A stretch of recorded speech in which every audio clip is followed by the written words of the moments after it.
এখন বর্তমানে সবার জন্য বিগ ব্রেকিং আপডেট। উত্তর চব্বিশ পরগনা জেলার মধ্যগ্রামে বিজেপি নেতা শুভেন্দু অধিকারীর ঘনিষ্ঠ সহযোগী এবং ব্যক্তিগত সহকারী চন্দ্রনাথ রথকে লক্ষ্য করে চালানো এক সন্দেহভাজন হামলায় গুলি করে হত্যা করার পর বুধবার রাতে গতকাল রাতে পশ্চিমবঙ্গের নির্বাচন পরবর্তী উত্তেজনা কিন্তু তীব্রভাবে বেড়ে গেছে।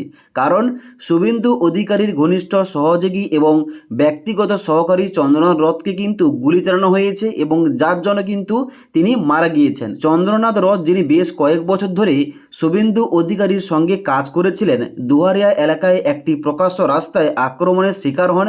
তিনি একাধিক গুলির আঘাত পান এবং তাকে দ্রুত একটি বেসরকারি হাসপাতালে নিয়ে যাওয়া হলে সেখানে চিকিৎসকরা তাকে মৃত বলে ঘোষণা করেন। এই হত্যাকাণ্ডে কিন্তু রাজনৈতিক মহলে চাঞ্চল্য ছড়িয়ে দিয়েছে এবং এর জন্য কিন্তু বর্তমানে ইনভেস্টিগেশন শুরু হয়ে গেছে। আপনাদের এই সম্বন্ধে কি মতামত নিচে অবশ্যই কমেন্ট করে জানাতে পারেন।